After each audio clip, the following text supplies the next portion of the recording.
तो पिछले वीडियो में हमने काफ़ी कुछ कवर किया था लैरावेल के बेसिक से लेके लिस्टिंग, पेजिनेशन और भी काफ़ी कुछ चीज़ें। अब इस बार हम क्या करते हैं, हम देखेंगे किस तरीके से हम एडिट का जो व्यू है वो हम क्रिएट करेंगे। हम ये ट्राई करेंगे कि जो फॉर्म है, हम उसी फॉर्म को एडिट के लिए भी यूज़ कर पाएँ, जिससे कि हमें 2 अलग-अलग फॉर्म ना बना के रखना पड़े, हमारा कोड सिंपल रहे, एडिट और ऐड का हमारा फॉर्म कॉमन रहेगा और जो थोड़ी बहुत डिफरेंसेस रहेंगे हम वो कंट्रोलर लेवल पे हैंडल करेंगे। एक डिलीट का ऑप्शन देंगे यूज़र के लिए, ठीक है? तो देखते हैं किस तरीके से वो हम कर सकते हैं। लेकिन सबसे पहले क्यों ना हम इस गंदे से पेजिनेशन को पहले ठीक करें। तो हुआ ये है कि लैरावेल 8 में जो पेजिनेशन का मार्कअप है वो बाय डिफ़ॉल्ट टेलविंड के लिए बनी रहती है। लेकिन हम एक सिंपल कॉन्फ़िगरेशन के थ्रू इस बिहेवियर को चेंज कर सकते हैं और बूटस्ट्रैप का मार्कअप ला सकते हैं। डॉक्यूमेंटेशन में जाके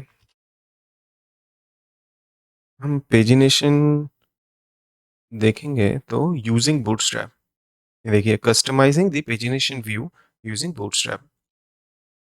इसके अंदर जाने से मुझे समझ में आ रहा है कि मैं अगर मेरे ऐप सर्विस प्रोवाइडर में जाके ये फंक्शन को कॉल करूँगा तो मेरा मार्कअप ऑटोमेटिकली चेंज हो जाएगा।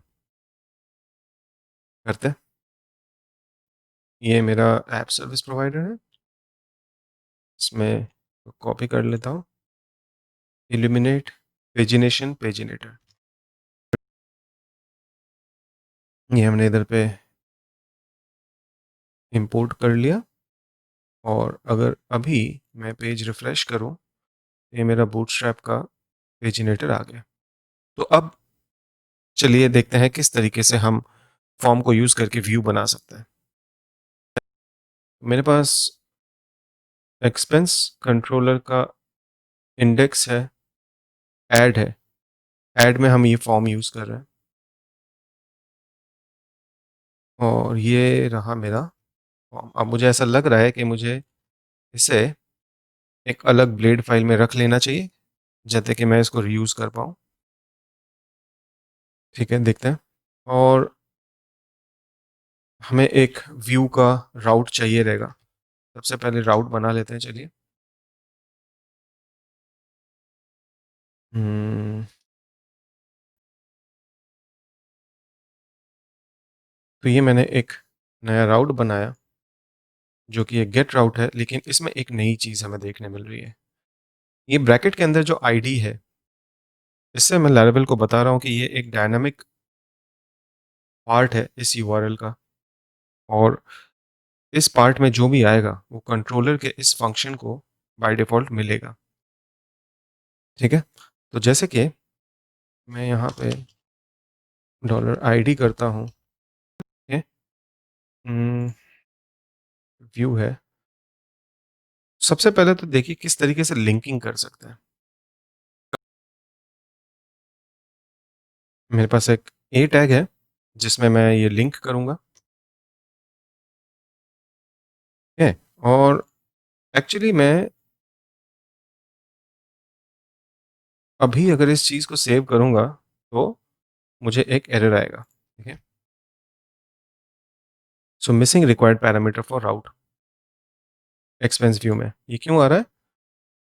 क्योंकि यहाँ पे मैं ये पैरामीटर एक्सपेक्ट कर रहा हूँ, ओके? तो जब हम यहाँ पे ये राउट का नेम डालेंगे तो हमें उसके साथ वो पैरामीटर भी पास करना पड़ेगा। एक्सपेंस आईडी क्यों ना हम इसे ऐसे पास कर दें सेकंड आर्ग्यूमेंट में, ठीक है? तो ये तो लिंक मेरी तैयार हो गई है और अगर मैं इस पे क्लिक करूँ तो आप देखेंगे यहाँ पे मेरा यूआरएल भी उस तरीके से बन गया, ठीक है? ये 12 अगर मैं 10 पे क्लिक करूँगा तो #10 5 जो भी है, ठीक है? और हालाँकि हमने यहाँ पे आईडी तो भेजा है, लेकिन राउटिंग में और एक चीज़ है जो बहुत ही इंटरेस्टिंग है, लैरेवल हमें देता है, वो है राउट मॉडल बाइंडिंग। अब उसमें क्या होगा कि अगर मैं यहाँ पे आईडी की जगह पे एक्सपेंस लिख दूँ, ठीक है? यहाँ पे आके मैं डिपेंडेंसी इंजेक्ट कर सकता हूँ एक्सपेंस की। लैरेवल को मैं एक्सप्लिसिटली बता रहा हूँ कि मुझे यहाँ पे एक्सपेंस की ऑब्जेक्ट चाहिए। एंड अगर अब मैं इसको रिफ्रेश करूँगा,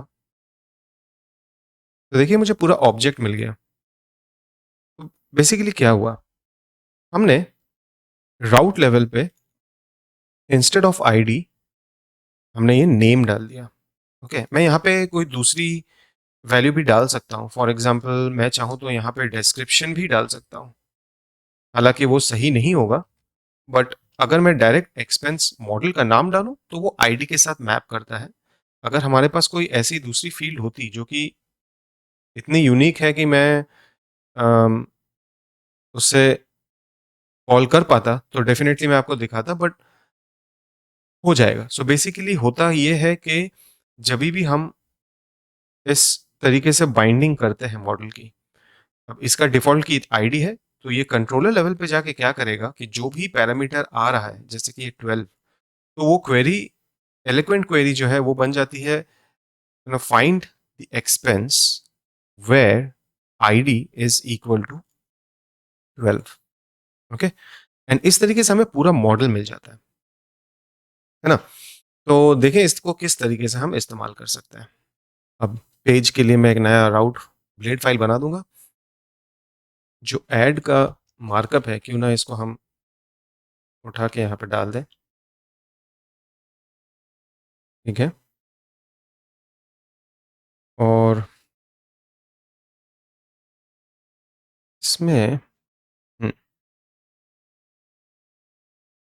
देखिए फॉर्म का जो यूआरएल है दोनों टाइम अलग रहेगा। मैं सेव और एडिट दोनों सेम राउट पे नहीं डालना चाहता, तो क्यों ना हम ये पूरा फॉर्म का इंटरनल जो मार्कअप है इसे उठा लेते हैं। Expense form partial dot blade dot php है। एंड अगर मैं इसको यहाँ पे इंक्लूड करूँगा तो सेव करते हैं स्लैश ऐड, मेरा फॉर्म बराबर चल रहा है, मुझे सारे वैल्यूज़ मिल रहे हैं।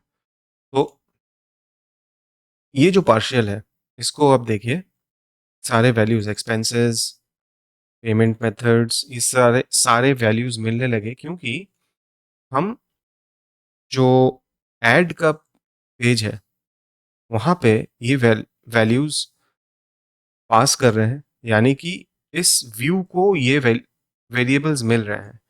एंड हम अगर कुछ भी पार्शियल इंक्लूड करते हैं तो ऑटोमेटिकली वो पार्शियल को वो सारे वेरिएबल्स मिलते हैं जो इस पेरेंट ब्लेड फाइल में अवेलेबल है, मौजूद है। ठीक है, यानी कि अब हमारा ये फॉर्म और आसान हो गया। पहले हमने, अच्छा ये मैंने व्यू को मॉडिफाई कर दिया, बट हाँ हमारा ऐड भी काफ़ी हद तक सेम ही होने वाला है। तो ये मेरा सेव है और ये मेरा व्यू है, तो यहाँ पे मैं डिस्टिंग्विश करने के लिए इसको व्यू कर देता हूँ। एंड अभी अगर मैं एक्सपेंसेस के पेज पे जाऊँ, व्यू पे क्लिक करूँगा। ओके, मैं अभी भी व्यू में रिस्पॉन्स सेंड नहीं कर रहा हूँ, तो रिटर्न व्यू एक्सपेंसेस व्यू। ठीक है, अब मुझे वो सारे डेटा पॉइंट्स भेजने हैं। देखिए अगर मैं यहाँ पे क्लिक करूँगा तो अनडिफाइंड वेरिएबल एक्सपेंसेस, यानी कि ये चीज़ और ये चीज़, ये दोनों मुझे भेजने ही पड़ेंगे, क्योंकि जैसा कि मैंने आपको कहा कि क्योंकि वहाँ पे एक इंक्लूड है, तो वो ये 2 डेटा तो एक्सपेक्ट करेगा। अब यहाँ पे मेरी ये डेटा पॉइंट्स डुप्लीकेट हो रहे हैं, तो क्यों ना मैं इनको थोड़ा रिफैक्टर कर लूँ। ओके, पहले यहाँ पे इसको भेज देते हैं और व्यू रेंडर करवा लेते हैं। ठीक है, ये तो हो रहा है। क्यों ना हम इसको ज़रा रिफैक्टर करें, क्योंकि ये 3 बार हम लोग अलग-अलग जगह पे कॉल कर रहे हैं। Private expense categories, payment methods,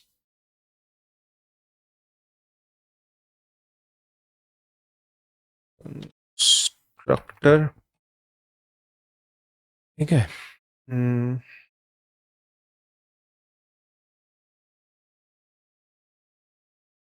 is equal to this, है ना? और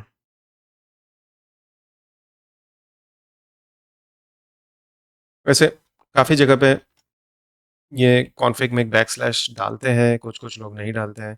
मुझे पूरी तरीके से नहीं पता कि कौन-सा सही है, कौन-सा गलत है। वैसे तो दोनों चलते हैं, तो I I think it's a matter of preference. आपको सिंटैक्स वाइज़ जो अच्छा लगेगा, अगर अगर कुछ है तो रियली मुझे पता नहीं है। बट देखिए, अभी ये 2 लाइन मैं निकाल देता हूँ। यहाँ पे मेरा, इसको कॉपी करते हैं। ठीक है? एंड सिमिलरली पेमेंट मेथड्स जो है वो यहाँ, यहाँ, यहाँ, यहाँ पे मैंने रिप्लेस कर दिया। अब बेसिकली मुझे ये नहीं चाहिए, इतना काफ़ी है, राइट? तो कंस्ट्रक्टर में ये दोनों वैल्यूज़ मैंने डाल दिए। सो मुझे दिस करके ये वेरिएबल्स यहाँ मिलेगा, स्टोर के टाइम पे मिलेगा, एंड ये दोनों लाइन भी अब मुझे नहीं चाहिए। ठीक है ना? तो ये रिफैक्टरिंग थोड़ा अच्छा हो गया, क्योंकि अब मुझे ये 3 चीज़ रिपीट करने की ज़रूरत नहीं है, क्योंकि तीनों का सोर्स तो सेम ही था। ऑलराइट, ये तो मैंने कर दिया। एंड यहाँ पे ना मुझे एक्सपेंस भी भेजना पड़ेगा इस व्यू को, क्योंकि ऑब्वियसली ये मेरा व्यू है, राइट? तो डेटा तो मुझे चाहिए, है ना? तो ये भेजते हैं, और अब आते हैं हम पार्शियल में। तो अगर आपको याद रहेगा, अच्छा यहाँ पे कुछ तो फट गया, invalid argument supplied for each. Partial में तो एक्सपेंसेस नहीं मिले व्यू में। Okay, this dot expense categories, interesting. Expense categories payment methods, तो क्या मेरा एक्सपेंस ऐड भी नहीं चल रहा है? नहीं चल रहा है। हम्म सो पार्शियल को वो डेटा अब नहीं मिला,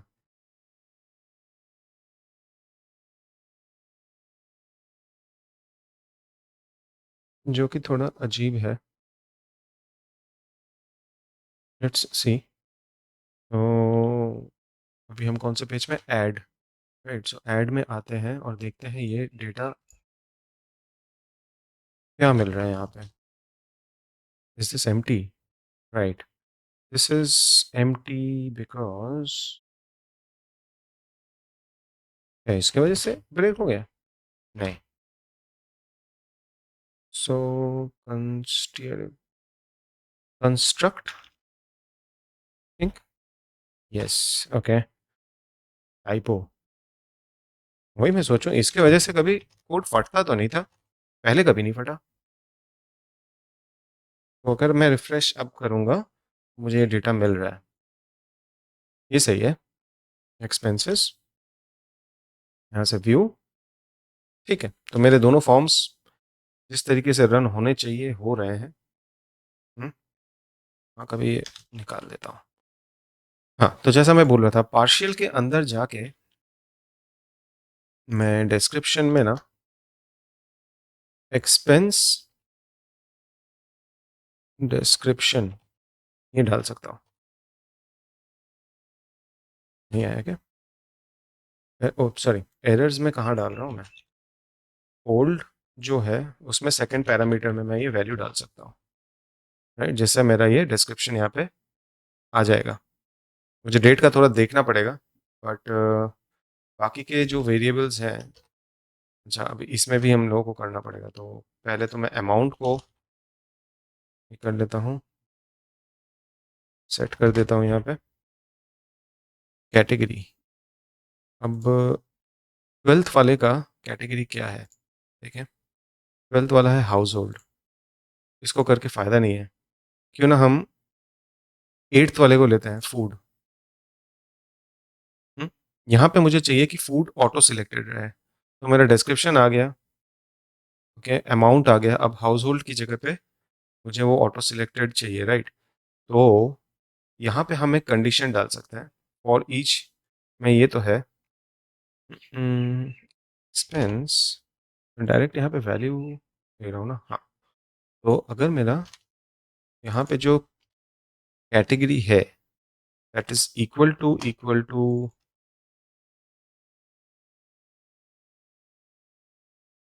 this, okay, if this is true, then selected, else null. Will that work? नहीं, कैटेगरी, ओके, वैल्यू में है एक्सपेंस, एक्सपेंसेस एज एक्सपेंस। तो होल्ड ऑन, एक बार डी मार के देखते हैं डेटा क्या आ रहा है, और हमारा यहाँ पे ये कोड चला क्यों नहीं, यहाँ पे नहीं दिखेगा।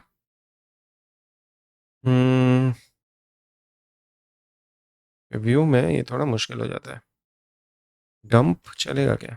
नहीं, बट बाहर जाके तो एक्सेप्शन मारने वाला है वो। ओके, देखते हैं, एक मिनट। ओके, तो मुझे समझा प्रॉब्लम क्या हो रहा है। बेसिकली मैंने यहाँ पे एक्सपेंस करके वेरिएबल भेजा है, और जब मैंने फॉर ईच घुमाया तो ये तो चेंज हो गया, राइट? यानी कि अब मेरा ये एक्सपेंस और जो वो वेरिएबल भेजा था वो दोनों सेम हो गए। इसके वजह से प्रॉब्लम आ रहा है। तो क्यों ना मैं इस एक्सपेंस को $EXP कर दूं, और ये यहाँ पे वैल्यू में आएगा, यहाँ पे आएगा, यहाँ पे आएगा, शायद चलेगा। करेक्ट। तो ये फूड हो गया। देखिए, अगर मुझे चाहिए तो मैं दूसरा वाला भी एक बार करके देख सकता हूँ, मेडिसिन, राइट? सो 5th वाला मेरा मेडिसिन होना चाहिए। करेक्ट, ये आ गया। और अब बात आती है कैश वर्सेस बैंक, इसके लॉजिक की। तो यहाँ पे पेमेंट मेथड, इसमें मुझे वो प्रॉब्लम नहीं आएगा। तो पहले तो ये जो लॉजिक है इसको उठा लेते हैं, चिपकाते हैं, एंड ये है payment underscore method is equal to this. इससे हमारा काम बन जाना चाहिए। तो जो फर्स्ट है वो बैंक है, सेकंड क्रेडिट कार्ड है, थर्ड कैश है। फर्स्ट बैंक है, सेकंड, 20 सेकंड नहीं, credit card, and third cash. ठीक है, तो ये पीस तो हमारा बन गया है। डेट का मुझे देखना पड़ेगा फील्ड के साथ, बट उसके पहले मैं आपको एक अभी प्रॉब्लम बताता हूँ जो हमें नया नया फेस होगा, विच इज ऐड में जाके अभी फटने लगेगा। क्यों? क्योंकि इसको एक्सपेंस की वेरिएबल नहीं मिलेगी, और ऐड में तो हमने अभी तक एक्सपेंस बनाया भी नहीं है। तो ये कैसे इसको हैंडल करें? ठीक है, अब ये शायद से ना, मेरे को एक बार शायद गूगल भी करना पड़ा, मुझे ये सिंटैक्स याद नहीं रहता है। न्यू एक्सपेंस करने से शायद ये प्रॉब्लम सॉल्व हो जाएगा, राइट? तो हमने बेसिकली क्या किया, क्योंकि हमारा ये ऐड नहीं हुआ था, बराबर, तो हमने एक एक्सपेंस का जो मॉडल है उसका इंस्टेंस भेज दिया। इस तरीके से ये काम कर जाता है, क्योंकि उसके सारे प्रॉपर्टीज उसको मिल जाती हैं। हालांकि वो सारे एम्प्टी है, तो आप देखें पूरा फॉर्म एम्प्टी है, लेकिन मैं इसको लेके काम कर सकता हूँ। सो माई एक्सपेंस और व्यू डेमो। चलिए एक डेट सेलेक्ट कर लेते हैं, आज 11 तारीख है। 500 मिसलेनियस बैंक। ठीक है, ये तो हमारा हो गया। देखें ये लिस्टिंग में आया कि नहीं। माई expense for view demo, category miscellaneous होनी चाहिए, पेमेंट मेथड बैंक होना चाहिए। व्यू पे क्लिक करते हैं, category miscellaneous, payment method blank, amount 500। अब सिर्फ डेट को हमें ठीक करना है। तो डेट फील्ड को लाने के लिए सबसे पहली चीज़ तो देखिए ये है कि हमने बाय डिफ़ॉल्ट भी तो डेट फील्ड डाला नहीं था ऐड के टाइम पे। तो अब ये पार्शियल क्योंकि यूज़ हो रहा है तो इसमें एक काम करते हैं, चलिए वैल्यू इक्वल्स के ये डेट। अब हमारा जो डेट फील्ड है वो हमको एक पर्टिकुलर फॉर्मेट में चाहिए जो कि YMD फॉर्मेट में है। तो उसके लिए हम क्या करते हैं, एक सिंटैक्स एरर है, मुझे कोट्स लाना पड़ेगा। ये पहले मैं लिख लूँ। ये जो पूरी चीज़ है ये डबल कोट्स के अंदर आएगी। ठीक है, तो ओल्ड अगर है डेट तो डेट आएगा, नहीं तो मैं क्या कर रहा हूँ, एक्सपेंस डेट को मैं, एक्सपेंस की डेट है राइट, फील्ड का क्या है ये डेट, एक्सपेंस डेट को पार्स करूँगा और फिर उसको फॉर्मेट करूँगा YMD। हालांकि ये बहुत बड़ी एक फंक्शन है, इसको मैं बाद में अगले वीडियो में कहीं पे तो एक हेल्पर फंक्शन में डाल के आपको दिखाऊंगा किस तरीके से हम हेल्पर फंक्शंस को व्यूज़ में और अलग अलग जगह पे यूज़ कर सकते हैं। बट अभी के लिए इसे हम रहने देते हैं। और ठीक है, डेट, अनएक्सपेक्टेड डेट स्ट्रिंग कहाँ पे,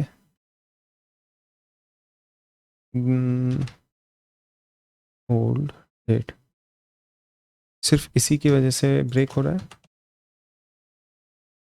हाँ, तो क्या हो गया, कोट्स से कोट्स है, आई थिंक ये एक ब्रैकेट कम था, नहीं, एक्सपेक्टिंग दिस, सो ओल्ड ये ब्रैकेट यहाँ तक है, अगर मैं सही हूँ तो इतना चलना चाहिए था, ये चल गया। तो अब इसमें प्रॉब्लम क्या है, आ ठीक है YMD और उसके बाद एक सिंगल कोट की, तो ठीक है। तो ये देखिए मेरा जो डिफ़ॉल्ट डेट यहाँ पे आ गया। और अगर हम कोई दूसरे एक्सपेंस को भी देखेंगे जैसे कि ये 2009-12-4, 2009-12-4, तो ये हमारा डेट भी प्रॉपरली डिस्प्ले होने लग गया है। तो अब एक छोटा सा बस काम कर लेते हैं, यहाँ पे ना कहीं पे एक एक्सपेंस की लिस्ट बना लेते हैं, ना तो बहुत परेशानी हो रही है। ऐप के अंदर ये जो मेन्यू है इसको भी मैं ज़रा सा रिफैक्टर करके पूरा यहाँ से उठा के ना menu.blade.php, और इसको यहाँ पे है ना, तो ये मेन्यू मैंने एक पार्शियल में डाल दिया। और यहाँ पे किसी तरीके से अगर मैं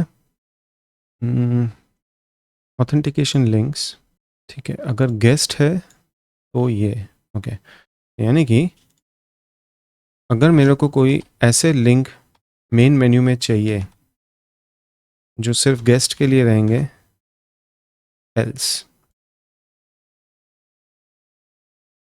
यहाँ पे मैं फ़िलहाल कुछ नहीं डालूंगा। और यहाँ पे मैं क्या करता हूँ,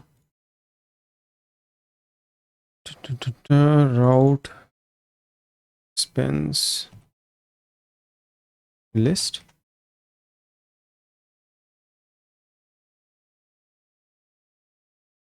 चलना चाहिए, नहीं चला, क्या हो गया, अनएक्सपेक्टेड एंड ऑफ फाइल, कुछ तो सिंटैक्स एरर हुआ रहेगा। लाइन 59 ऑफ मेन्यू ब्लेड, बढ़िया। 59 पे क्या है, 59 पे तो कुछ भी नहीं है।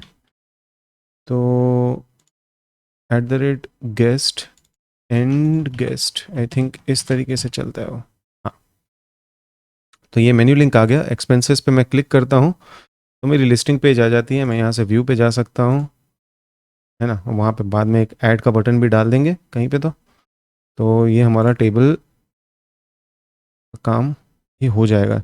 सो राइट, सो आई थिंक हमने अभी तक जो अचीव किया है वो है कि हमारा ऐड का फॉर्म है, ओके, और मेरा व्यू का फॉर्म है। ये दोनों फॉर्म सेम पार्शियल को यूज़ कर रहे हैं, ठीक है। और उसके बाद हमने देखा किस तरीके से ये जो न्यू करके इंस्टेंस हमने भेजा, उसके वजह से हमारे सेम पार्शियल में हमने ओल्ड करके वैल्यूज़ को सेट किए हैं, और उस तरीके से हमारा कंपोनेंट जो है रीयूज़ हो रहा है। जब हम एडिट पे जाते हैं तो उसकी वैल्यूज़ आ जाती है। हालांकि हमने अभी तक एडिट को हैंडल नहीं किया है, उस पर हम जाएंगे, बट हमारा ये एडिट उस तरीके से काम कर रहा है, और क्रिएट तो हमारा पहले से ही था। तो इस तरीके से हमने हमारे लॉजिक को सेपरेट आउट किया। तो आगे देखते हैं किस तरीके से हम कंट्रोलर में एडिट के फंक्शनैलिटी को कैप्चर करेंगे, और जो भी चेंजेस हैं उसको हैंडल करके हमारा एडिट का पूरा काम ख़त्म कर देंगे। तो फॉर्म की एडिट को हैंडल करने के लिए सबसे पहले जो हमें चाहिए रहेगा वो है एक यूआरएल। तो ये भी एक पोस्ट यूआरएल होने वाला है, जिस पे कि मैं इसको यूआरएल को नाम दूंगा expense/update, ठीक है। ये हमारा कंट्रोलर का एंट्री बन गया। यहाँ पे हमें एक अपडेट की फंक्शन बनानी पड़ेगी। व्यू, इसके बाद अपडेट। यहाँ पे वापस से जैसे हमने स्टोर के लिए किया था वैसे हमें रिक्वेस्ट ऑब्जेक्ट मिलेगा। इनिशियली क्यों ना हम पूरा रिक्वेस्ट ऑब्जेक्ट चेक करें क्या आ रहा है। ये तो हो गया मेरा राउट। अभी हमारा जो पार्शियल है उसमें देखिए मैंने पहले से ही एक चीज़ का ध्यान रखा है कि जो फॉर्म का टैग है वो ओपन पार्शियल के अंदर नहीं हो रहा है, क्योंकि मेरा व्यू और जो मेरा ऐड है वो दोनों के यूआरएल्स अलग है, राइट। तो यहाँ पे एक्सपेंस डॉट सेव है, तो यहाँ पे मेरा एक्सपेंस डॉट अपडेट कॉल होगा। एक बार हम चेक कर लेते हैं। तो अगे अभी मैं अगर यहाँ पे सेव क्लिक करूँगा, देखिए ये इधर आया। तो मतलब है अगर मैं जैसे ऐसा करूँ,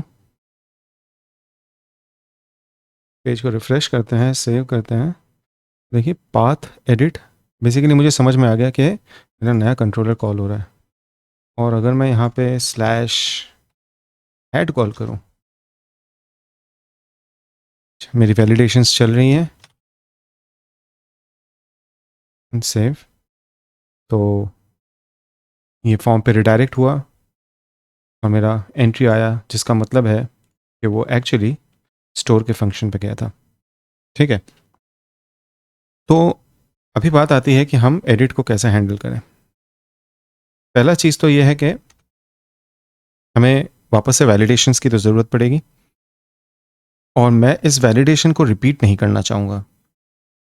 तो जैसा मैंने एक्सपेंस कैटेगरीज और पेमेंट मेथड्स को किया था, एक प्राइवेट वेरिएबल बनाया था, मैं यहाँ पे भी एक नया वेरिएबल बनाता हूँ, रूल्स, एंड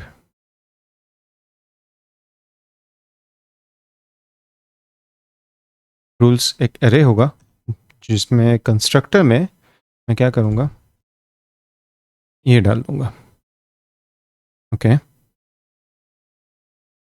स्टोर मेथड के अंदर फिर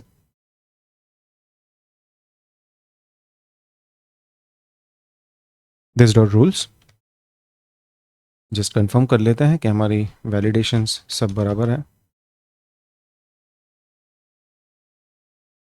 राइट, ये तो चल रहा है। तो अब ये वैलिडेशंस मेरे सारे लग गए स्टोर के लिए, और इन्हीं को मैं यूज़ करने वाला हूँ क्रिएट के लिए भी। बस एक ही चेंज रहेगा, और वो है कि अपडेट के टाइम पे मुझे आईडी भी चाहिए रहेगी। तो क्यों ना हम एक पहले रूल्स का एरे बना लें,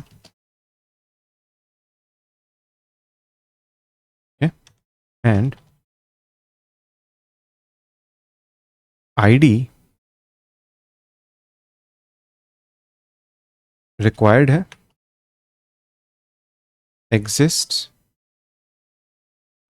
एग्जिस्ट्स की जो वैलिडेशन जाते हैं हमारे डॉक्स पे, जैसा कि मैंने कहा था में one of the most common search term documentation में मेरे लिए तो होता है वैलिडेशंस, अवेलेबल वैलिडेशन रूल्स। इसमें exist database table and column, ठीक है। तो एग्जिस्ट के बाद कोलन आएगा, एक्सपेंसेस आईडी, ये है हमारा रूल। तो अब मैं क्या करूंगा, पोस्ट डेटा इक्वल्स वैलिडेट में रिक्वेस्ट की ऑब्जेक्ट भेज दी, रूल्स भेज दिए, राइट। तो अब क्या होने वाला है, अगर मैं मेरे एडिट के फॉर्म पे चला जाऊं, कहीं पे तो फटा, ऑब्वियसली फटेगा क्योंकि हम आईडी दे नहीं रहे हैं, मतलब हम आईडी भेज नहीं रहे हैं।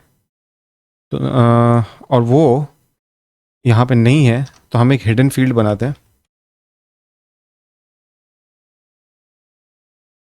आई होप ये क्रिएट के टाइम पे फटेगा नहीं, आई थिंक वैल्यू एम्प्टी जाएगी,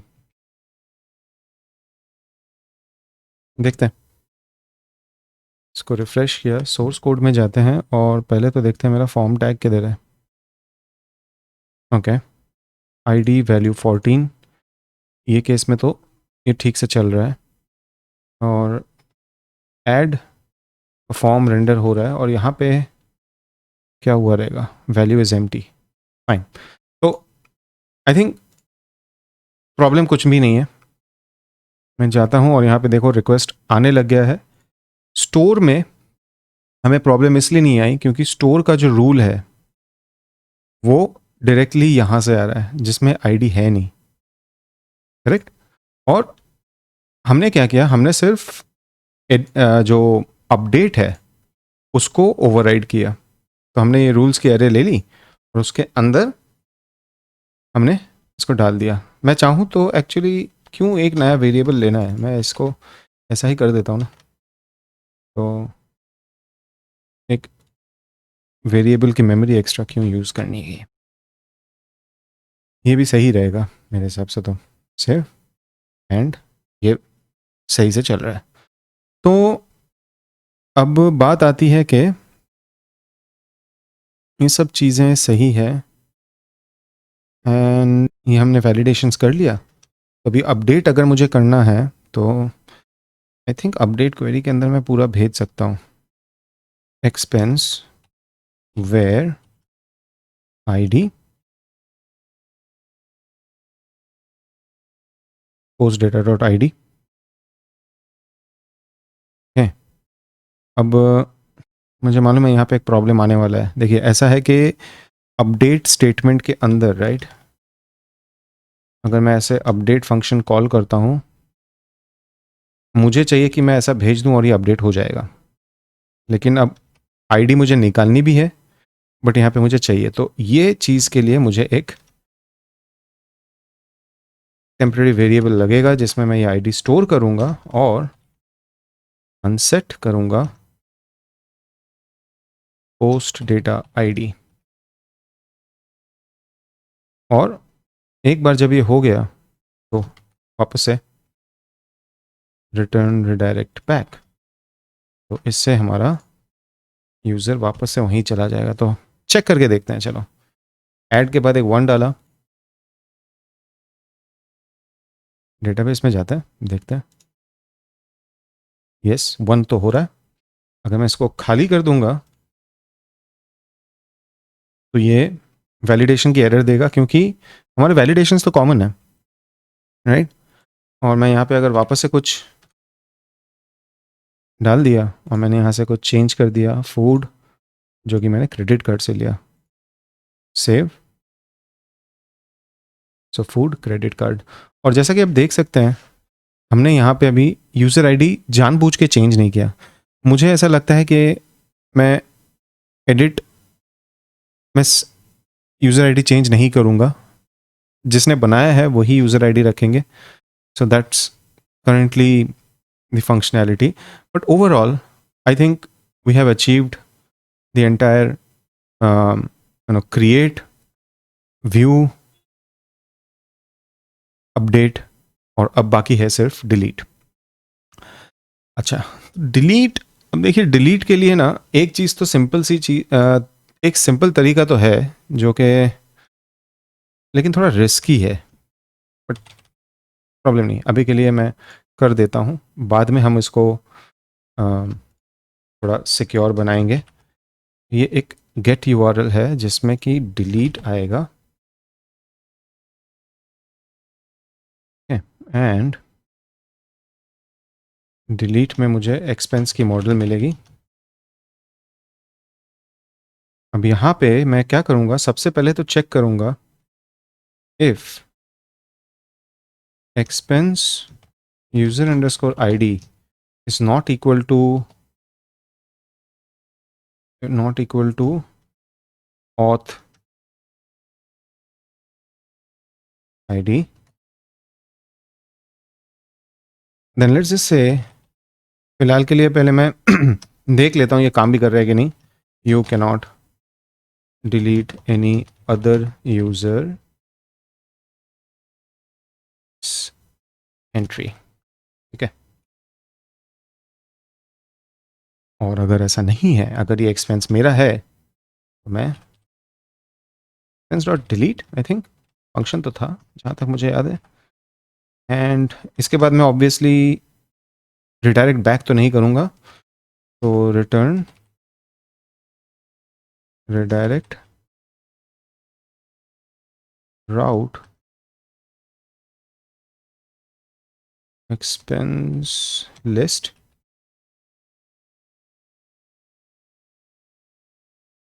तो क्लियर करते हैं. व्यू में जाने के बाद, नहीं ये तो मेरा डिटेल है. इंडेक्स में जाके ये जो डिलीट है,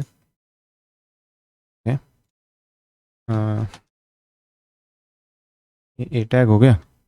उसके बाद मुझे मालूम नहीं ए टैग में पैडिंग आती है क्या या मार्जिन आती है क्या. Class equals margin right p and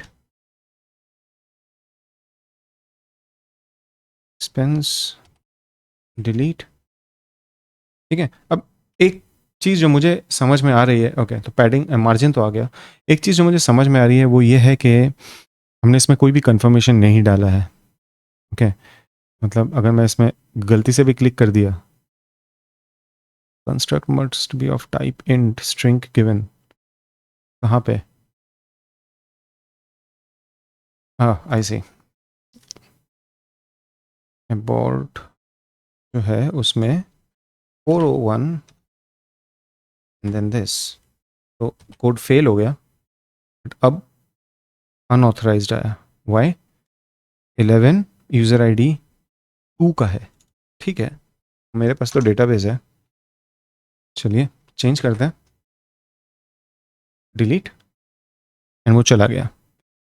ठीक है, बट आई थिंक मैं चाहूँ तो ये जो इंडेक्स है यहाँ पे एक स्क्रिप्ट लिख के, यहाँ पे एक अलर्ट ला के थोड़ा बहुत जावास्क्रिप्ट लिख सकता हूँ. बट आई थिंक ये एक एग्जैक्ट सिनेरियो है जहाँ पे मुझे लगता है कि सिर्फ ब्लेड फाइल से आपकी काम बननी नहीं है. ठीक है, आपको आपके एप्लीकेशन में जावास्क्रिप्ट लाना ही है. कहीं ना कहीं आपको जावास्क्रिप्ट लगेगा ही. एक बेसिक सी चीज़ है, कल को अगर बोल दिया आपके क्लाइंट ने कि भाई ये जो आपने टेबल दिखाया है बहुत बढ़िया टेबल है, लेकिन मुझे इसमें सॉर्टिंग चाहिए, मुझे इसमें फिल्टर्स चाहिए. ठीक है, या फिर हर बार पेज क्यों रिलोड हो रहा है. तो ये सब चीज़ों को करने के लिए आपको फिर बहुत मेहनत लग सकती है. ठीक है, अगर आप एक एसपीए बनाना चाहते हैं तो बहुत सारे अप्रोचेस हैं. लेट्स से आप रिएक्ट में कंफर्टेबल है तो आपने क्रिएट रिएक्ट ऐप बनाया, तो आपका टिपिकल स्ट्रक्चर रहेगा कि आपका एक ऐप है जो फ्रंट एंड रिएक्ट में है और वो एपीआई आपने लैरावेल में बनाया और अब आप कम्युनिकेशन कर रहे हैं. ठीक है? या फिर आप थोड़ा बहुत जावास्क्रिप्ट इधर-उधर डाल रहे हैं, आप थोड़ा व्यू यूज़ कर रहे हैं, रिएक्ट यूज़ कर रहे हैं। लेकिन एक स्टेज पे जाके मैंने ये देखा है कि अगर आप एसपीए यूज़ कर रहे हैं, अगर बहुत बड़ा ऐप है, आपके पास टीम है, अगर आप दोनों में बहुत कंफर्टेबल है तो fine, you know you can do it. It is definitely a very common practice, बहुत जन ऐसा करते हैं। लेकिन मुझे एक अप्रोच जो बहुत अच्छा लगा वो है इनर्शिया जेएस यूज़ करके ऐसे एप्लीकेशंस बनाना। इसमें क्या होता है कि मैं चाहूँ तो मेरा पूरा जो व्यू है, ठीक है, ये मैं मेरे पसंदीदार फ्रंट एंड लाइब्रेरी या तो मैं व्यू में या फिर रिएक्ट में या फिर आप चाहें तो स्वेल्ट में भी बना सकते हैं। और आपको पूरा एसपीए का कोड लिखना नहीं है, ठीक है ना? आपके राउटर्स अलग से आपको बनाने नहीं है। आप बड़े आसानी से लैरावेल के कंट्रोलर से डेटा एक रिएक्ट के या व्यू के कंपोनेंट को भेज सकते हैं और बड़े ही आसानी से आपका जो फ्रंट एंड का आर्किटेक्चर है आप वो प्रॉपरली सेटअप कर सकते हैं बिना किसी प्रॉब्लम्स के, ठीक है? और आपका कोड बहुत बचता है, आपके कंसर्न्स बहुत कम हो जाते हैं, ठीक है ना? आपको क्लियरली पता है कि अगर मुझे डेटा मैनिपुलेशन करना है या फिर डेटा कम्युनिकेशन है तो ये पीएचपी लेवल पे है, कंट्रोलर है, मॉडल्स हैं। अगर आपको फ्रंट एंड की बिहेवियर को लेके कुछ काम है तो आपको पूरी तरीके से पता है कि ये आपको आपके फ्रंट एंड लाइब्रेरी में करना है, ब्लेड के साथ कोई छेड़खानी नहीं करनी है, क्योंकि आपका पूरा जो व्यू है, पूरा का पूरा व्यू उस लाइब्रेरी के थ्रू आने वाला है। ब्लेड यहाँ पे कोई काम का नहीं है। लेकिन हाँ, कुछ चीज़ें आपको ध्यान में रखनी पड़ेंगी। अगर आप एक फ्रंट फेसिंग एप्लीकेशन बना रहे हैं जहाँ पे एसईओ इंपॉर्टेंट है तो इनर्शिया जेएस आपके कोई काम का नहीं। मुझे जहाँ तक पता है इनर्शिया जेएस के थ्रू जो डेटा आता है वो एसईओ फ्रेंडली नहीं है, क्योंकि वो एक तरीके का जेसॉन डेटा है जो आपके सोर्स कोड में है और गूगल उसे पढ़ नहीं पाएगा। आपके पेज के अंदर का कंटेंट गूगल क्रॉल नहीं करेगा या फिर शायद सही तरीके से क्रॉल नहीं करेगा, जिसकी वजह से आपके साइट को एसईओ का बूस्ट नहीं मिलने वाला है, ठीक है? तो वैसे टाइप के साइट्स के लिए मैं ये रेकमेंड नहीं करूँगा। बट अगर आपकी एडमिन एप्लीकेशन है जैसा कि मेरा है, जैसा हम ये देख रहे हैं, क्योंकि यहाँ पे तो लॉगिन करना पड़ेगा, तो गूगल को क्या फ़र्क पड़ता है? यहाँ पे आके वो क्या देखेगा? आपके एक्सपेंसेस, हम हमारे एक्सपेंसेस गूगल पे क्रॉल तो नहीं करवाने वाले। तो उस सिचुएशन के लिए ये मेरे हिसाब से बहुत सही चीज़ है, ठीक है? तो हम वो देखेंगे किस तरीके से इनर्शिया जेएस को लैरावेल के एक एप्लीकेशन के अंदर ला सकते हैं। अभी तक हम लोगों ने हमारा जो बेसिक क्रड था वो तो पूरा कंप्लीट किया। तो जी हाँ, यही है, आगे बढ़ेंगे। तब तक के लिए जी हाँ, यही था बेसिक क्रड लैरावेल के अंदर।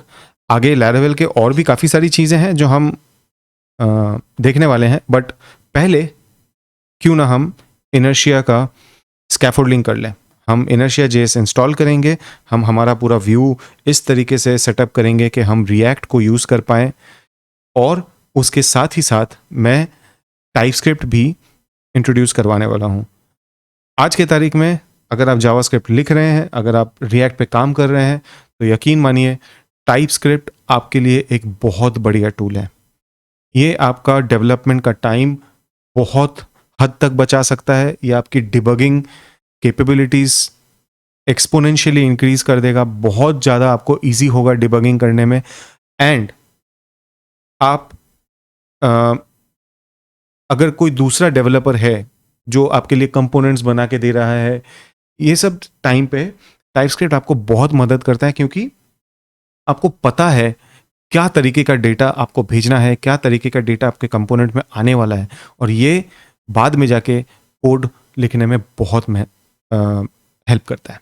मिलते हैं हमारे नेक्स्ट वीडियो में जहाँ पे हम इनर्शिया जेएस सेटअप करेंगे रिएक्ट और टाइपस्क्रिप्ट के साथ।